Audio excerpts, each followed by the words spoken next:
नमस्कार, मैं रविश कुमार। मामला सेना का हो, वन रैंक वन पेंशन की बकाया राशि के भुगतान का हो, फिर भी जवाब बंद लिफाफे में कोर्ट के सामने पेश किया जाए तो यह बात समझ में नहीं आती है। क्या सरकार नहीं चाहती थी कि उसकी वित्तीय हालत का अंदाज़ा देश की सेना और जनता को हो जाए, या वो नहीं बताना चाहती थी कि देश के लिए जान देने वाले सैनिकों को पेंशन की बकाया राशि क्यों नहीं एक बार में दे सकती है? सुप्रीम कोर्ट को कई मौकों पर सील बंद लिफाफे में जवाब देने वाली सरकार को आज करारा जवाब मिल गया। चीफ जस्टिस ने बंद लिफाफा लेने से मना कर दिया। यहां दो सवाल हैं, बंद लिफाफा ही क्यों? दूसरा, क्या वित्त मंत्रालय के पास देश के सैनिकों और अफसरों को एक बार में 28,000 करोड़ रुपए देने के लिए नहीं हैं? दुनिया की 5वीं बड़ी अर्थव्यवस्था का दम भरने वाली सरकार आखिर क्यों एक बार में पैसा नहीं दे पाती है? सेना को लेकर भावुकता और मीडिया का शोर कहां चला जाता है? कोई सवाल नहीं पूछ रहा इसे लेकर। जो पैसा 2019 में मिल जाना चाहिए था वो आज तक क्यों नहीं मिला? इंसाफ के इस सर्वोच्च मंदिर में फैसला सबके सामने होना चाहिए, बहस सबके सामने होनी चाहिए और सारे तथ्य सबके सामने रखे जाने चाहिए। चीफ जस्टिस DY चंद्रचूड़ ने सील बंद लिफाफे में जवाब लेने से मना करते वक्त कह दिया कि हम इस बिजनेस को ही बंद कर देना चाहते हैं, जो न्याय के स्थापित सिद्धांतों के खिलाफ है।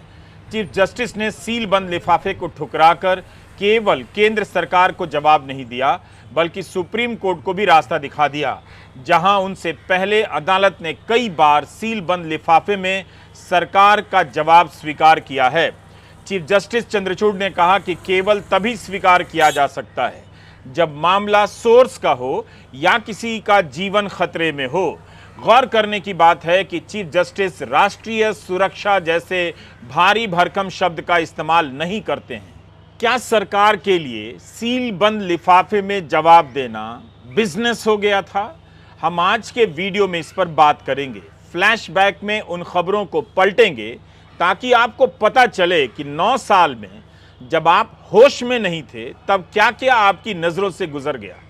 बंद लिफाफे में जवाब दायर करना सरकार का बिजनेस था, तो इस वीडियो में हम देखेंगे कि कोर्ट की तरफ से भी बंद लिफाफे में जवाब की मांग की गई और यह बिजनेस का रूप धरता चला गया।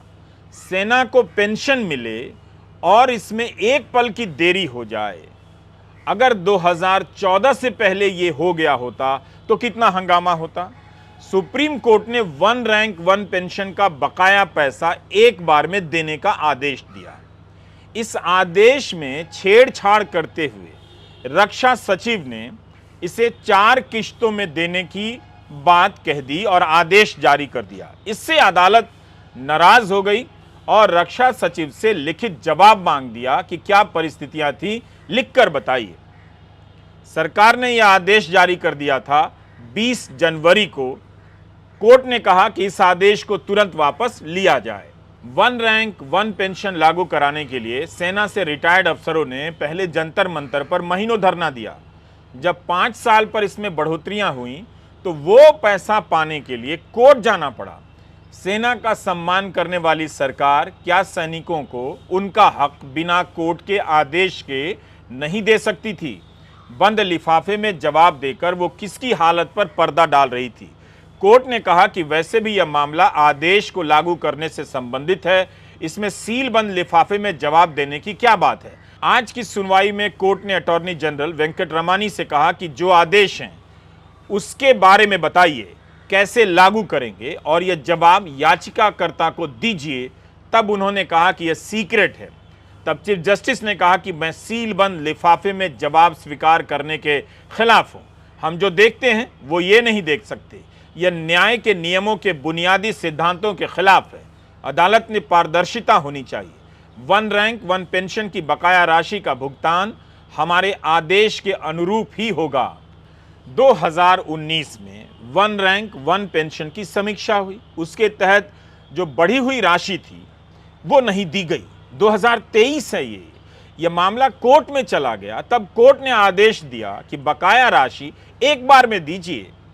सरकार आखिर ये पैसा क्यों नहीं दे पा रही है? Justice DY Chandrachud, justice PS Narasimha और जस्टिस JB पारदीवाला की बेंच पूछती रही कि किस तरह से पैसा दिया जाएगा, प्लान बताइए। तब अटॉर्नी जनरल ने पढ़ना शुरू किया, मगर चीफ जस्टिस ने लगता है चालाकी भांप ली और कहा कि पेंशन भोगियों की संख्या 6 लाख है। 4 लाख पेंशन भोगी 70 साल से अधिक के हैं। इन्हें आप 31 जुलाई तक पैसा देंगे। उन्होंने कहा कि वे भी वकील रहे हैं, आप ऐसा कीजिए 31 जुलाई की जगह 30 जून तक पैसा दे दीजिए। तब इस मामले में याचिकाकर्ताओं के वकील हुजैफा अहमदी सर्कुलर दिखाते हैं कि मार्च महीने में पैसा देने की बात हुई थी। 2019 का पैसा 2024 में दिया जाएगा, यह तो सही नहीं है। ऐसा तो हो नहीं सकता कि सरकार के पास पैसा नहीं है।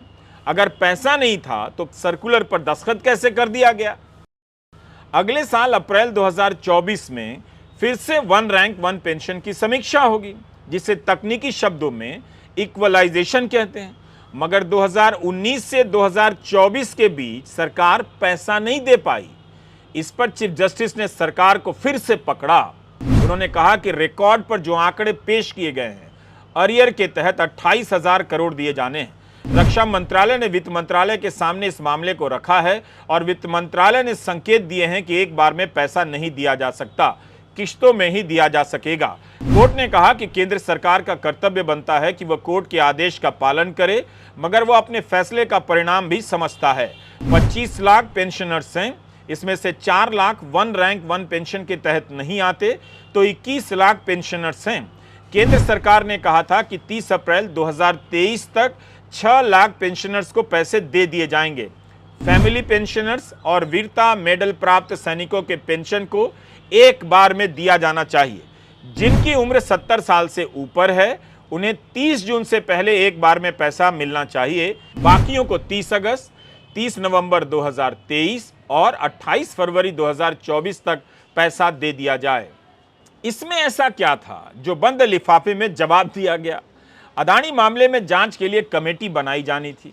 यहां भी केंद्र सरकार बंद लिफाफे में एक्सपर्ट के नाम देना चाहती थी, कोर्ट ने मना कर दिया।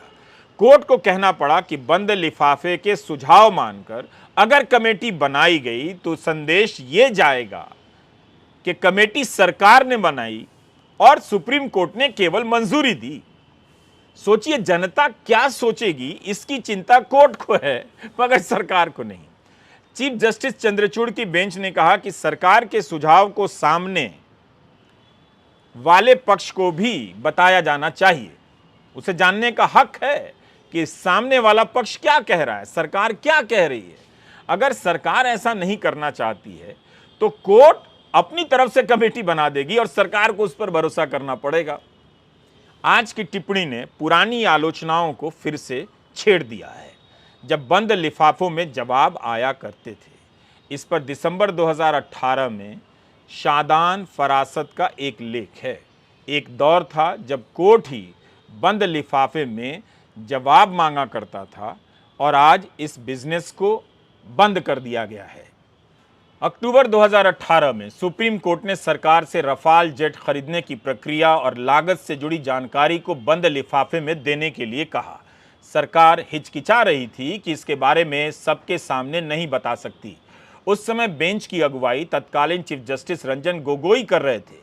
जब इस मसले पर फैसला आ गया तब वकील शादान फरासत ने इंडियन एक्सप्रेस में एक लेख लिखा जिसका शीर्षक था अनसील द एनवेलप, जिसमें उन्होंने कहा कि बंद लिफाफा देने के पीछे इरादा ये होता है कि किसी मुद्दे पर सार्वजनिक और मीडिया डिबेट और टिप्पणी को कंट्रोल कर लिया जाए।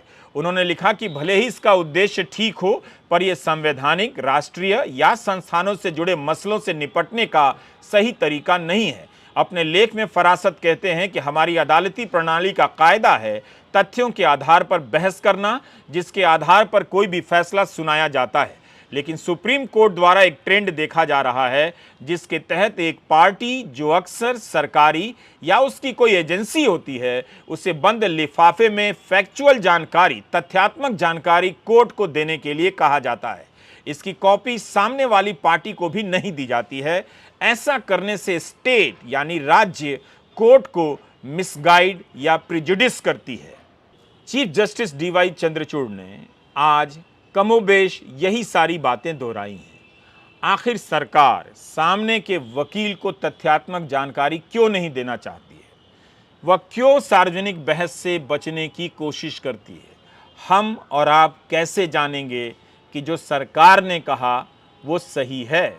जैसे रफाल मामले में सुप्रीम कोर्ट ने अपने फैसले में कहा कि रफाल जेट की लागत से जुड़ी जानकारी सीएजी के साथ साझा की गई है और सीएजी की इस रिपोर्ट की समीक्षा संसद की लोक लेखा समिति द्वारा की गई है। यह भी कहा गया कि लागत से जुड़ी बेसिक जानकारी संसद के सामने भी रखी गई और सार्वजनिक रूप से उपलब्ध है। बाद में पता चला कि सीएजी की ऐसी कोई रिपोर्ट थी नहीं जिसे लोक लेखा समिति या संसद के सामने रखा गया हो।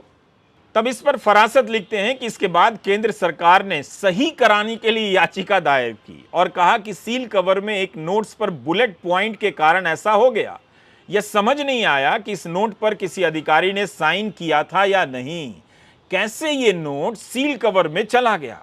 हलफनामे में गलत जानकारी देने से सजा भी हो सकती है, इसलिए सरकारी हलफनामों की कई स्तरों पर जांच होती है।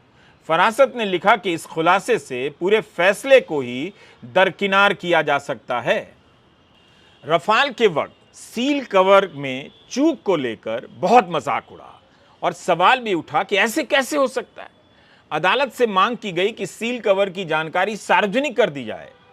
हादिया केस में एनआईए ने बंद लिफाफे में जानकारी दी थी, जिसे कोर्ट ने 1 साल बाद लौटा दिया क्योंकि कोई कार्रवाई नहीं की गई।